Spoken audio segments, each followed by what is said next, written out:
Welcome back in, everybody, to Biscuits with Bama, presented by Tide Talk Live. Stacey Blackwood, joined as always by Jake Thomas as we get you amped and ready for tonight's matchup between Alabama and Texas. Man, what a game, Jake. I'm looking forward to it. Going to be a lot of fun to kind of discuss that this morning and kind of get everybody ready for that matchup tonight. Man, I'm ecstatic. I told somebody in one of my group chats on X now that I'm going to have to double up on my blood pressure pills because, I may have a massive heart attack during this game. It's just so much hype and, it's going to be fun, man. I'm ready for it. I hope the boys come out ready for it. So, we'll dive in deeper into it right now. So let's get to it, brother. Yeah, I'm ready for. Like I mentioned, it's going to be, that atmosphere tonight is just going to be incredible. I mean, you think about Bryant Denny Stadium under the lights with those LEDs, 100,000 people strong. Alabama doesn't get to host a lot of non-conference games like this. In fact, Right. I can't remember a non-conference matchup like this. So, it's going to be a lot of fun. Dean says, "Sorry guys, Nick is live on College Game Day." Then by all means, go and watch him. Yes, that's I of course we would time that up with him, but yeah. that's all right. But if you're in the chat, please drop us a roll tide where you're watching us from. You can go ahead and drop your score predictions for tonight as well if you want to. Maybe some key players you're going to be watching tonight as well. We're going to dive all into that. But if you're not already, do hit that subscribe button. We're one subscriber away from 2,300 subscribers. So Please, if you're not subscribed right now and you're watching, please smash that subscribe button. Give us a big thumbs up and share us on Facebook, X, just wherever you're at on social media. Make sure you share our channel so we can continue to grow our brand here at Tide Talk Live. Richard is live from Chattanooga, Tennessee. Thank you, Richard, for joining us there. Jake, there's a couple things that I want to touch on before we kind of actually get to the game itself and the nuances of it. Lennox from Alabaster, Alabama is watching. Thank you for watching, Lennox. Dean from Huntsville. That's in our neck of the woods. I just realized this, but Steve Sarkisian is 3-6 against top 25 teams in his time at Texas, and he is 0-3 against top 10 teams. Now, do you think that is something that is important? Do you think he can win the big game, or how much are you putting into that? I feel like it was the reason why he's like that right now is because of the talent level he had when he got into Texas. Tom Herman recruited fairly well, but don't seem like they got any marquee type guys before Steve Sarkisian started recruiting guys there. Now Quinn Ewers, they brought him in from I think he was at Ohio State, got him in the transfer portal, and I think Worthy, I think he was about a top tier recruit for them. But other than that, Tom Herman, I feel like didn't really recruit guys at a high tier level. I know there was probably top 5 a couple times, but this development was never there. Steve Sarkisian, I feel like, can develop the guys, not only get the guys, but can develop them. And you see what he has done. Now, I feel like early on in his career there at Texas, still with the type of talent that Tom Herman had, he was working with those guys and really couldn't get past that threshold. I feel like this team is a lot better than the previous year's teams, but I still don't think they're up to the talent level at Alabama just yet. Well, I think the biggest difference between this year's version of Texas and what they've been over the past several years is what they have up front, especially on the defensive line, Jake. Their defensive line, they got 4 guys that are dudes. I mean, Right. So Devondre Sweat is one of the better defensive linemen that Alabama is going to play the entire season. He's the guy who actually Bryce Young made miss on that long run to set us up a field goal last year. So the dude can play. The Alabama offensive line is going to have their hands full tonight, and they have a chance to prove to Alabama fans in the college football world that physical brand of Alabama football is back. So there's no better time than now. So we talked all summer about, you got to put up and shut up and, walk the walk, not just talk the talk. So we'll find out tonight if this offensive line is up to the task against a really, really good defensive front. I mean, Jake, I think you can make the argument that this could be the best defensive line that this Alabama offensive line faces, maybe besides LSU this entire regular season. I know Texas A&M's got some talented dudes, so they're really up there as far as talent level, and it's not going to be an easy task for this offensive line to make consistent movement. But as long as they can make some movement, I think it'll bode well for the Alabama offense. Yeah, I think that's one of the keys of the game to keep an eye on is a trench battle to not. You know, Alabama's offensive line, you know, they talked all season long or all season long about how they want to be more physical up front. And for the most part against Middle Tennessee State, I thought they did well. There's still a few things I can see need improving, but I mean, anything that you need to improve on, you better got it done this week in practice because this is a different animal. So I feel like if we've got to contain the line of scrimmage on both sides of the ball to be successful. I know our boys are up to it. I just hope they can get mentally there and be ready for this game. It may take a quarter and a half to for it to finally get going. But I feel like overall later in the game, much like Middle Tennessee State last week, we started pushing, getting their defensive line pushed back a little bit more later in the third and fourth quarter. I feel like overall our talent level and our depth is going to be the big key here. And I feel like that's what's going to happen later in the game. We're finally going to be able to push that defensive front around for against Texas. Yeah, I look at that interior of the Alabama offensive line. You look at like Darren Dalcourt, Jake. He's a guy that we've talked about a lot. He doesn't have a ton of power. He's not the most physically dominating or physically demanding player on that Alabama offensive line. So he's gonna have to play well, Jake, or their interior defensive lineman could make some plays in the backfield. So I'll be watching 71 for Alabama on the offensive line tonight because that is going to be a key spot for Alabama when they have the football, Jake. And looking at the rest of the offense, and you think about what Alabama has in the backfield, the stable of backs they have. Jalen Milroe, the ability he has to run the football. Do you think that that's going to be the game plan for Alabama? Is it going to be a, run it down your throat type of performance for Alabama? Is that what they want to do today? What do you think about that? That's a good question, Stacey. I feel like, we always say you need to establish the run early to kind of set the tone for the offense. So I feel like, we talked about it on just a quick preview show we did a few nights ago, how there wasn't a lot of design runs for Jalen Milroe. I feel like there's going to be a little bit more to not get him the ball in his hands because, like you said, he's the most physical guy or the most athletic guy on the field.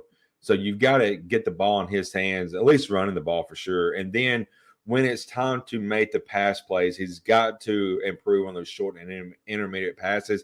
I feel like Texas early on is going to take away the deep threat. So he's got to be able to hit those short passes, especially the 3rd and 4s, 3rds and 5s to move the chains and get another set of downs for Bama. Yeah, Lennox makes a great point. He's going to have some throws. I mean, that's any game like this when you're playing a team as talented as Texas and with as many dudes as they have, the quarterback has got to make some throws. He's going to have to make some plays, not just with his legs, but with his arm. And I believe in him too, Lennox. I really think he's going to get it done for Alabama. But you look at, I talked about Texas defensive line, Jake, and how good they are. I really believe that Texas can play, only rush 4 or 5 guys, and that they can get by with that maybe. So that's going to make it harder for Milroe to make plays in the passing game. So it's going to be interesting to see how well that offensive line holds up, because if they hold up well against 4 and 5 man pressures, that's going to make that Texas defense have to adjust and try to bring more pressure. And that's going to open guys like Isaiah Bond, Damari Knoblack, Jermaine Burton, and those guys down the field. So I'm excited about that matchup along the offensive line for Alabama and the defensive front for Texas, because I think that's the game within the game, and that's where the game is going to be decided. If Alabama can kind of come out, impose their will early with a strong running game, what that's going to do, them safeties are going to creep in the box. It's football 101. And then you got Milroe taking those shots down the field to guys like Isaiah Bond and a guy who you said, or maybe I said, one of us said that he was going to have a big game. Was that you? I cannot remember the other night. Yeah, it's been a blur, even though it's been like 2 days, but still. But Isaiah Bond could have another really big game tonight. So I'm anxious to see how they play him. because they do have a couple. While they're really good in the front seven, Texas is, they have a couple young players in the back end, so they're not really experienced. And there's a chance that Bond could break free, and if Milroe can find him, it could be a long day for that Texas defense, especially if that ground game can get going for Alabama.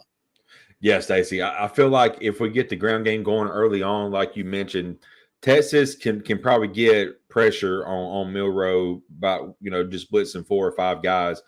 But if that ground game gets going early on, you have to bring extra pressure. You're going to, like you said, bring the safeties in. But if that is the case, then I feel like we're going to be set up for a good night. But and then another thing is, if we're able to cover the 4 and 5 guys that's coming on a blitz, that just sets up well too, because I feel like our pass protection got a little bit better as the game went on last week. It just got to make that next step. We talked about the running backs when they was in pass coverage. Got to get a little bit more tougher because someone got ran through the other night. But if they can hold their guys just for a split second, I feel like we're going to be all right offensively. Yeah, I agree 100%. Let them play Alabama football. Yeah, this is the opportunity for Alabama to prove what they've talked about all offseason. And we've talked about it a bunch as well. And I think they're going to get it done. I feel good. I like the energy of this Alabama team. I like the intent that they play with. They're playing for each other. I think they're a more cohesive unit than what maybe Alabama was last year. So I have a lot of faith in this Alabama team because I like the mental makeup of this team. So I'm anxious for tonight. I'm excited, and it's going to be a heck of a game. Yeah, and one thing about this team from years past, I've noticed there's a lot more leadership on this year's team. It feels like, last year we had Will Anderson and Bryce Young, and you may have had a couple unspoken leaders, but you've got to have spoken leaders who get out there and get in your face and say, "Hey, you got to do this better." And I feel like everybody's holding each other accountable in this team this year, and I really feel like that's from the coaching staff. Especially on defense, Kevin Steele, he's going to let his players know, hey, if you screwed up here, he's going to let you know about it. And the guys, I feel like on the field as well, is going to let you know about it. So the discipline, of this team and the leadership, I feel like it's a lot different than it has been years past. Yeah, no doubt about it. I think guys like J.C. Latham have done a really good job of kind of setting that tone for the team. And I like Latham. I think he plays with a lot of energy and a lot of effort.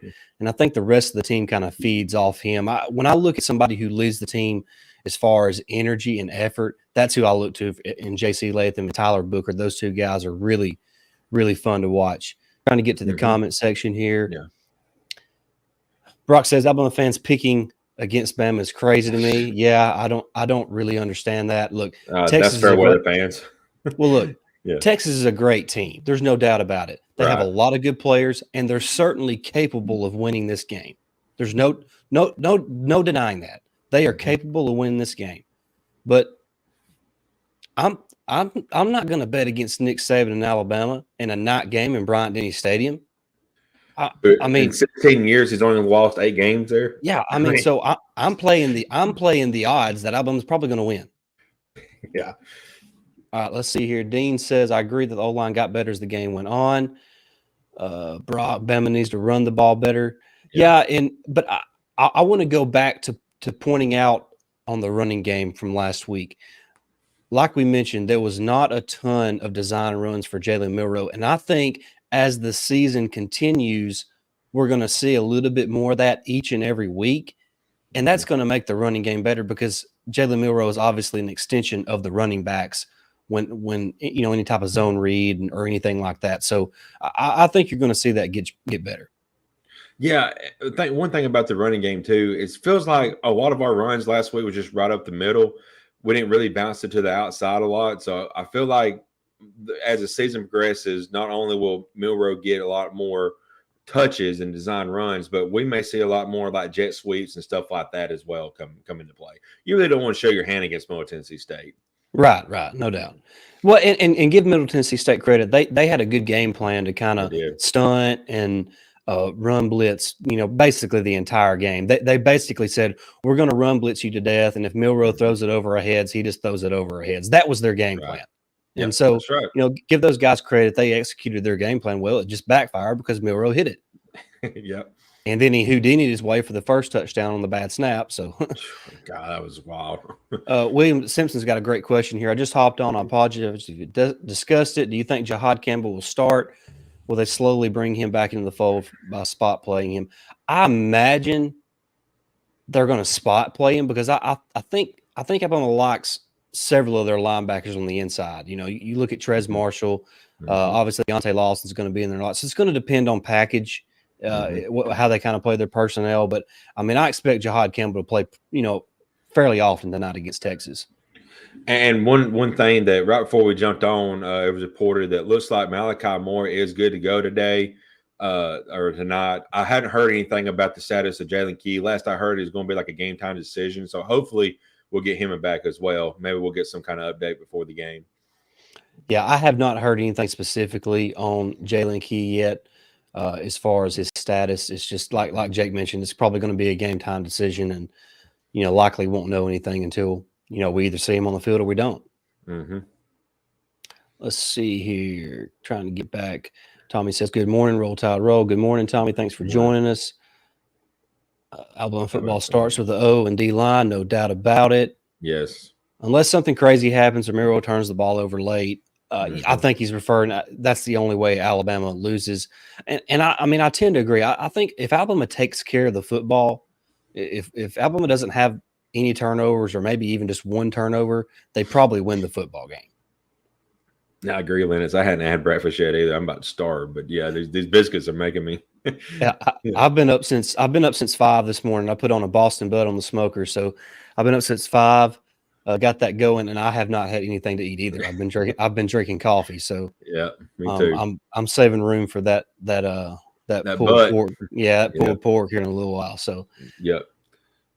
You're welcome, William. Thank you for joining. Yeah, no doubt. Keep them questions coming. We'll be glad to offer any kind of insight we can offer up. I want to say real quick, Stacey, talking about the inside linebackers, dude.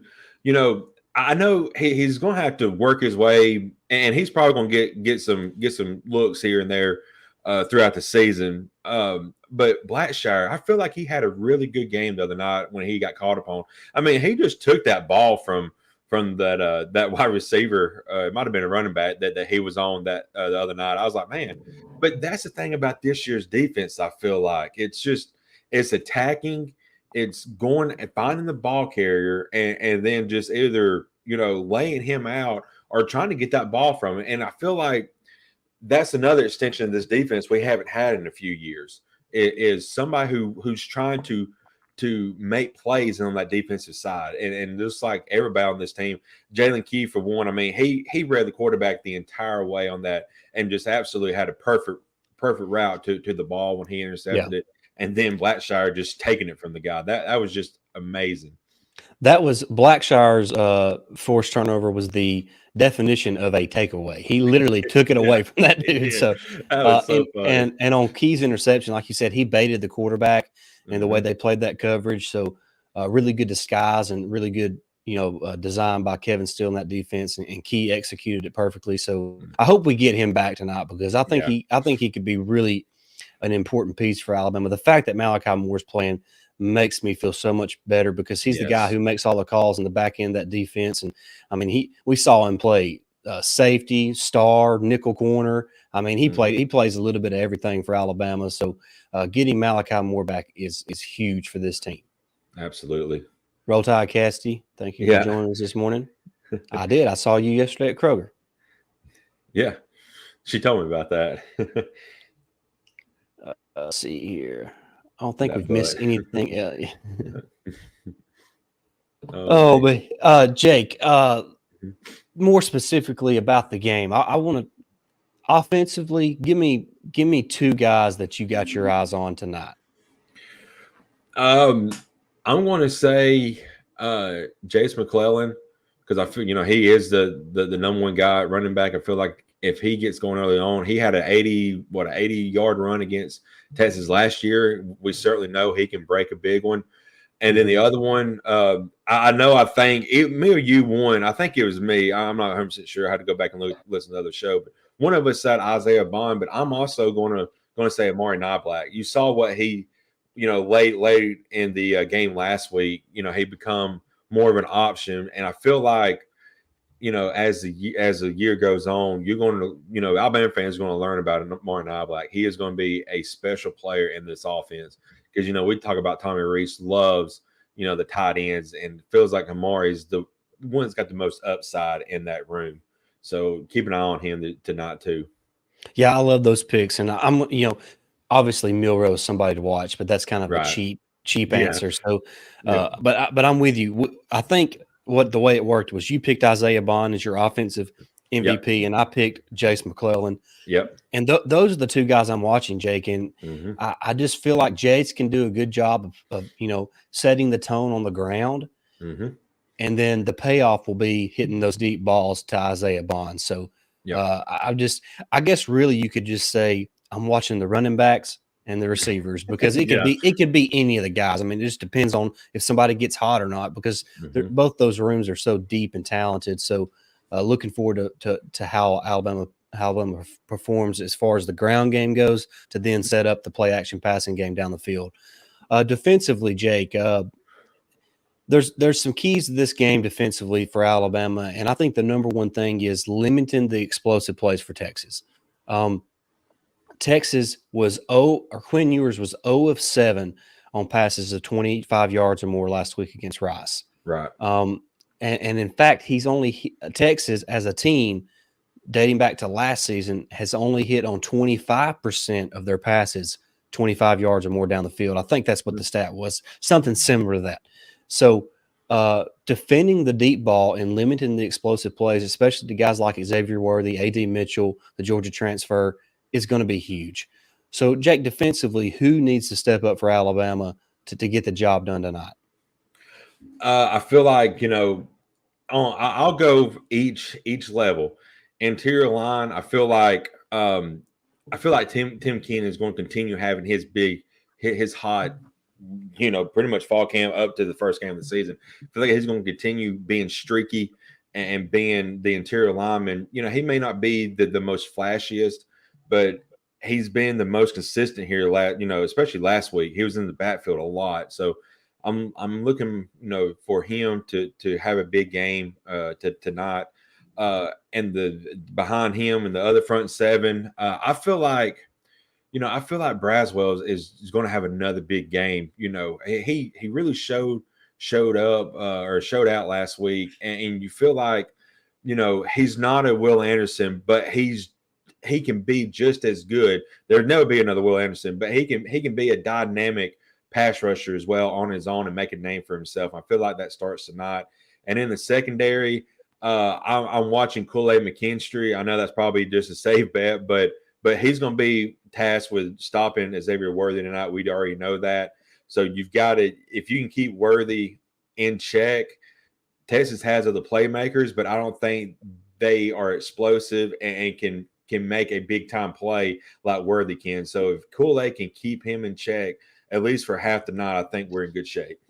Yeah, I love all those picks. I'm going to do the same thing and kind of pick, 3 total players, one from each level of the defense. But I want to get to the chat real quick.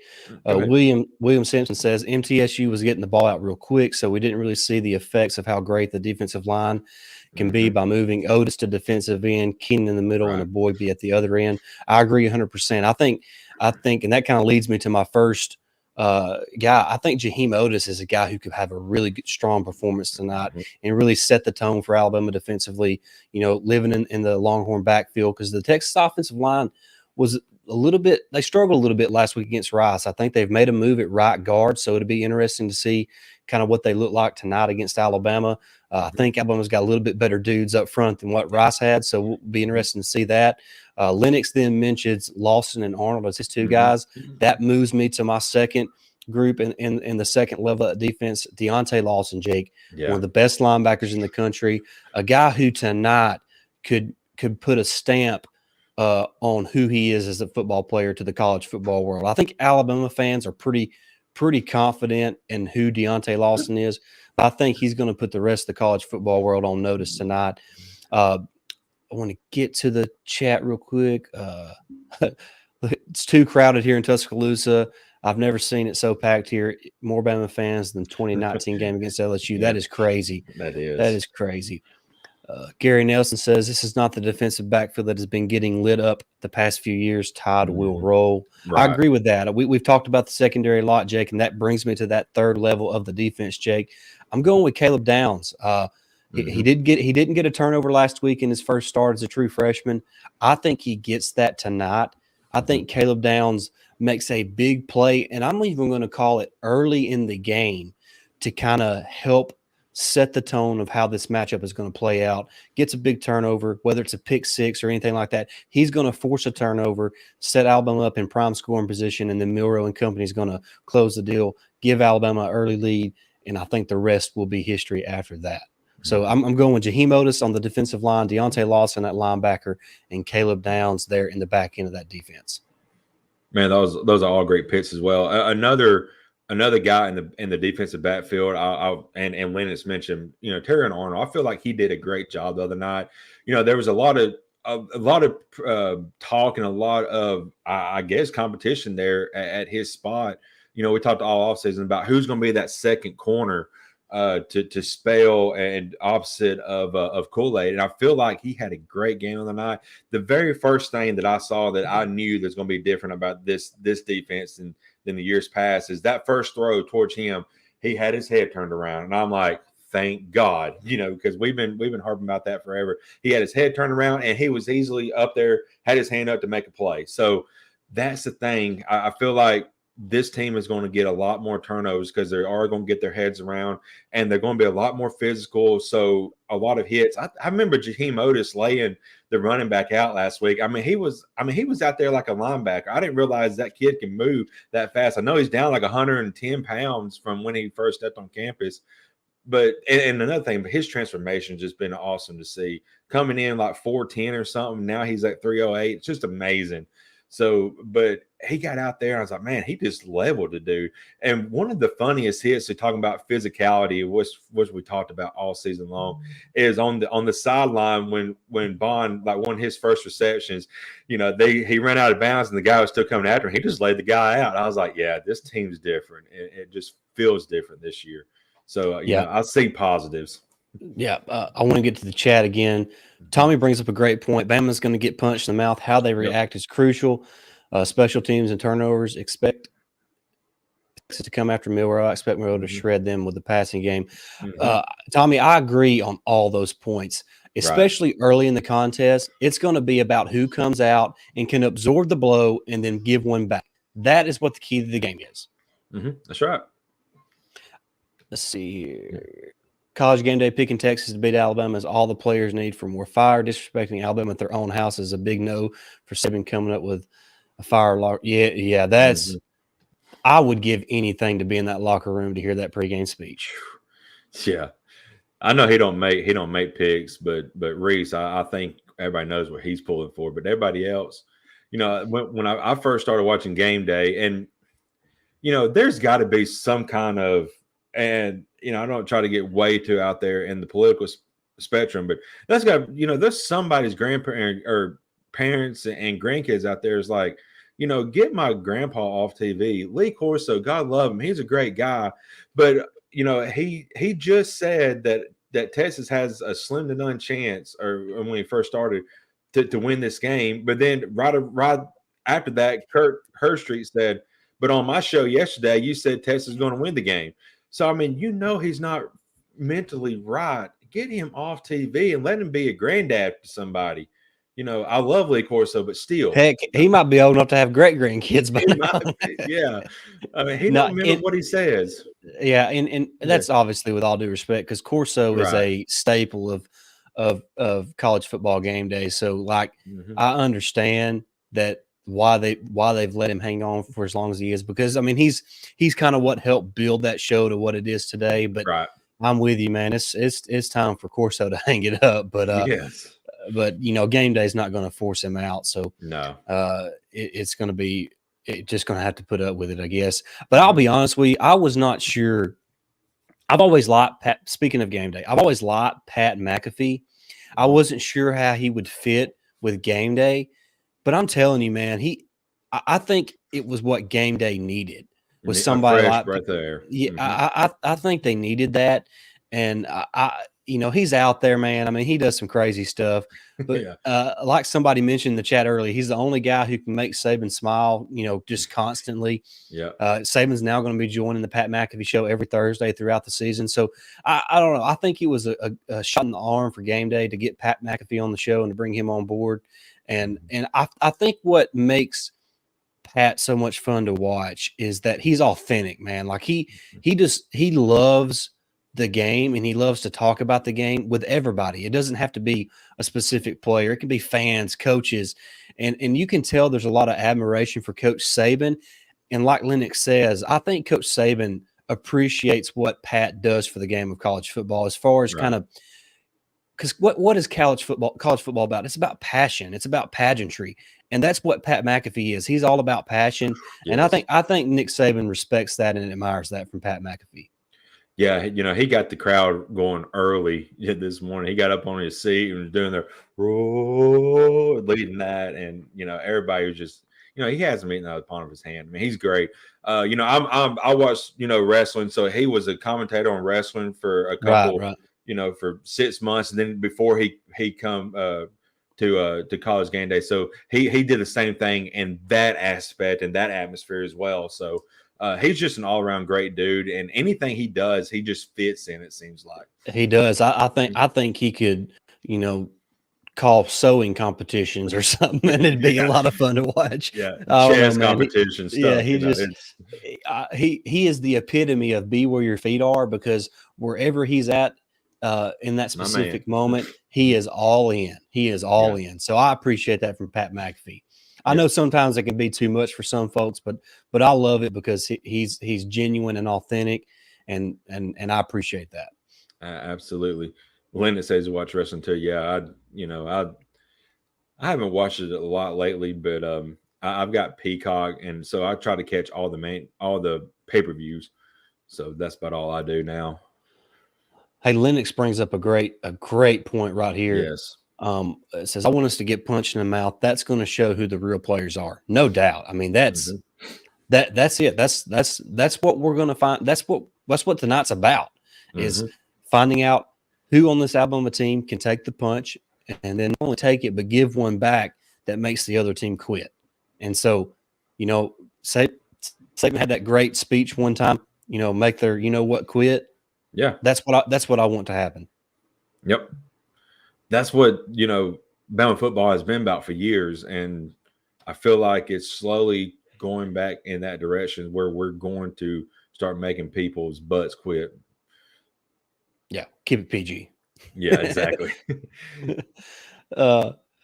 See, I'm making sure I didn't miss anything in the comment section or the live chat. Man, Lennox, you have been all over this morning. Appreciate that, buddy. Yeah. Thank you, sir. I don't know if y'all have noticed or not, but in our preview of the Texas game that we put out a couple days ago, there was some Texas fans commenting in there about how Alabama fans are dreaming that they're going to win this game, and I'm thinking, dude, what has Texas won? I mean, they have the talk of like Auburn fans just don't have a trophy case to back them up, though. I mean. They just it's unbelievable. And speaking of Auburn, I want to talk about Auburn for real quick. What is up with this beef with Cal on Twitter?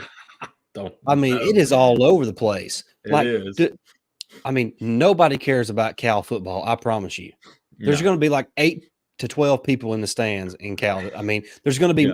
I'm almost willing to bet there'll be more Auburn fans. Yep. At the Cal game than Cal fans out in California. I'm serious. That would not surprise me. Yeah, I agree 100%. I couldn't tell you the last time I've seen Cal play a football game. They're not regular on TV, that's for sure. Maybe when Aaron Rodgers was there like 30 years ago, that's about it, but that's the last time it was relevant, I think. Yeah, I'm going to go the SEC schedule for today. Okay. So we can kind of go through the games real quick while we while we wait some more interesting comments from the chat. Yep. Vanderbilt at Wake Forest, Jake. Wake Forest is a 10-point favorite. Two-parter. Who wins? And what do you think about that spread? That's an interesting spread. Yeah, that is I think Wake Forest is still a good team, but Sam Hartman was like the heart and soul of that team. He's not there no more. And on my other show that I do, SC After Dark, I made a bold prediction that if Vandy gets past them today, then they're going to they could easily run the gauntlet and be either 6-1 or 7-0 when they play Georgia October 14th. I don't think they're going to beat Georgia, but I can see them being 7-0, 6-1. But I took Vandy there. I still believe Vandy can squeak this out. I do think since it's a 10-point spread, I feel like Wake Forest will cover that spread, but Vandy ultimately wins by maybe a touchdown. Yeah. Okay. So you got Vanderbilt winning the game. Mm-hmm. Man, that's so tough, Jake. I want Vanderbilt to win, but the fact that Vegas has Wake Forest as a 10-point favorite tells me that Wake is probably a much better team than what Vanderbilt is. Yeah, at least a touchdown better. So, but I think Vanderbilt covers the spread. I think it's a 3-point game or less, and maybe even Vanderbilt wins. But right now, I'm just going to say Vanderbilt covers the spread. Ain't no wrong with that. State, Georgia, that's a no-brainer. Kentucky and Eastern Kentucky, no-brainer. Yep. We'll go through the bad games. Kent State and Arkansas, no-brainer. Yep. McNeese State in Florida, no-brainer. Furman at South Carolina. Listen, South Carolina is only a 17-point favorite over Furman. Oh my gosh, that is wild. So that's something to watch. Yeah. Grambling at LSU, no-brainer. All right, so now there's actually some pretty decent matchups involving SEC teams outside of Texas and Alabama. Jake, Texas A&M at Miami. A&M is a 3-point favorite. Just give me your winner. I think it's going to be A&M. Me too. Ole Miss at Tulane. Ole Miss a 8-point favorite. Ole Miss. Ole Miss. Let's see here. Middle Tennessee at Missouri. Missouri a 21-point favorite. Missouri wins, but Middle Tennessee State covers the spread. Agree. Arizona at Mississippi State. Mississippi State's a 9-point favorite. Mississippi State wins. If it was 10 points, I would take Arizona to cover the spread, but it only being 9, I think Mississippi State covers that easily. All right, I'm going to say Mississippi State wins, but does not cover. Okay. All right, and what I think is maybe one of the sneaky good games of the weekend is Auburn at Cal. Jake, Auburn is a 5-point favorite over the Bears. Are they the Golden Bears? What are they? The Golden Bears, something like that. Yeah. Everything's gold in California. What do you think about that matchup, Jake? Like you said, a lot of talk this week on, back and forth on Twitter between those two fan bases. Like you said, it's interesting that Cal actually has a fan base, but that has enough to talk. That is surprising. I never knew that. I know it. But, the biggest thing for me is I don't know exactly when Auburn got out there, but if they just say they got out there Thursday, didn't have to do practice yesterday, and they may do some drills this morning, you got to figure jet lag may take effect early on in this game. So if they got out there Wednesday, maybe they've caught up on sleep and all that. I figured they got out there Tuesday or Wednesday of this week, so I don't think jet lag is going to be a problem. It's just that's a late game. That's going to be 9:30 p.m. Central Time is the kickoff. Yeah. And it's like 6:30 out there. I know that, but the psyche, it messes with your head a little bit, I'm sure. So going from one coast to the other coast, it's different. So I think early on, Auburn's going to struggle. I feel Cal might actually, come out and play hyped up a little bit because it's a big game for them. So I just think overall Auburn. I know talent level is Auburn's in the SEC. They've got talent. I just feel like about the fourth quarter they take over. They may win by like 10. I don't think it's going to be like any blowout per se. I think Cal can keep it close. Yeah, I'm right there with you. I think overall, talent-wise, Auburn probably just has a little bit too much for California to keep up with. But I do think it's going to be a good game, and I think it's going to be a good kind of early season test for Hugh Freeze and his staff there down in Auburn. So I'm anxious to watch that game. I don't know if I can stay up and watch all of it because it won't be over till 1 o'clock in the morning. So I don't know if I can do that, but that's going to be a fun matchup. To kind of. Yeah. Oh, I think we lost Stacey, guys. Tommy Bryan says, "Let's go, Cal." Yeah, I agree, Tommy. But I just game if I stay up or. I just think that Auburn has too much talent, a little bit more talent, I would say, than Cal does, and that's going to take effect in the fourth quarter. I think we got Stacey back.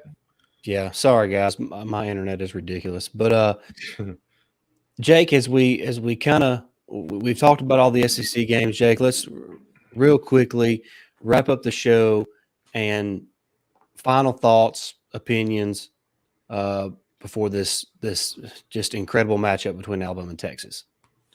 We hit it pretty hard, Stacey. I feel like in our preview show from a few days ago, and then today, this morning. What I'm going to be looking for is that interior line, like you said, of Alabama. Can Dalcourt, silence the naysayers and be that physical monster, and be part of that group? It continue just feels like he is the odd man out per se. I feel like last week when Terrence Ferguson finally got in, or TJ Ferguson, the offensive line moved a little bit better, running the ball too as well. So remains to be seen if that may come into play this week. And then, defensively, I feel like, just keeping Worthy, in check. Don't let him beat you deep. And, stuffing the run, because I feel like Texas is going to try to establish some kind of running game early as well to force Alabama's secondary to have to, come in and cover the box as well. Kind of similar that Alabama is going to do.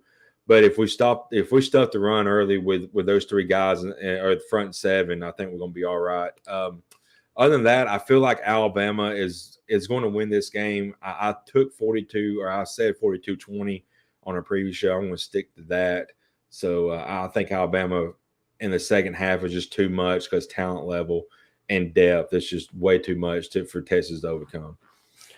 Yep, I'm with you, Jake. I think this is a game where it could be close for a little bit, and then eventually Alabama just wears out that Texas team, especially in that early stages of the third quarter, where Alabama just takes over and just overtakes Texas with their power, with their physicalness, with that Bama standard way of playing football. So I'm with you there. I think Alabama covers the spread. I think they cover it big.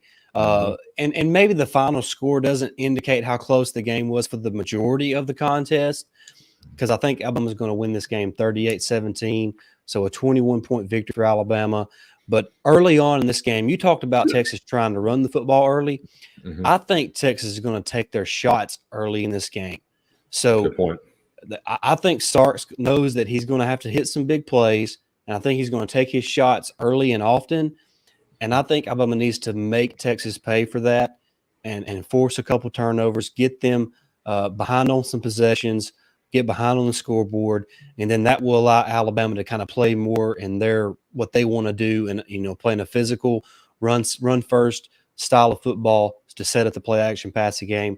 So I think that's how the game's going to play out, Jake. I think Alabama looks like a team that is championship worthy. So going to find out a lot about this group tonight, Jake. We're going to find out about their mental focus, their mental toughness, their physical toughness. We're going to find out about Jalen Milroe too, guys. It's going to be I'm pulling for the dude. I hope he lights them up. I hope he lights up his in-state school where he's from, where he grew up, where he was committed to for a while. I'm rooting for Milroe to show up and show out tonight, prove the critics wrong, and become that leader of the Alabama football team and lead us to a big-time win over the Texas Longhorns. Yeah, I agree 100%, Stacey. And one thing I want to mention before we leave, Shark is a great offensive mind, and I don't think his offense hasn't really changed much since last year's team. But this defense that he saw last year is a lot different this year than it was last year. So I think scheme-wise, it's going to be a little bit different than what he saw last year. Because honestly, you only got the film from Middle Tennessee State to see what the defense has done. You didn't see it last year because it's a totally different scheme. So I think if Quinn Ewers tries to throw a couple balls deep, there's going to be somebody there, and if he gets a couple turnovers early, or we force a couple turnovers early, like you said, it's going to be a different feel and a different ball game. And then those 100,000 plus fans down at Bryant-Denny is going to be loud. And if Alabama gets up 14-17 early in that game, they're going to be rowdy all night, and it's going to make it tough for Texas. No doubt about it. All right, guys, been a lot of fun on Biscuits with Bama, presented by Tide Talk Live, our Week 2 edition as Alabama gets ready to take on the Texas Longhorns. Cannot wait for that matchup tonight at 6 p.m. on ESPN. So looking forward to it, Jake. Cannot wait. Thank you guys so much for being in the chat all throughout the show. Make sure you do like, share, and subscribe. We'll be back on Bleacher Report app tonight for our post-game show, so make sure you have the Bleacher Report app downloaded on your phone and watch us there for a live post-game reaction following the conclusion of Alabama, Texas. But that's going to wrap it up. Thank you so much for watching, and until next time, Roll Tide. Roll Tide.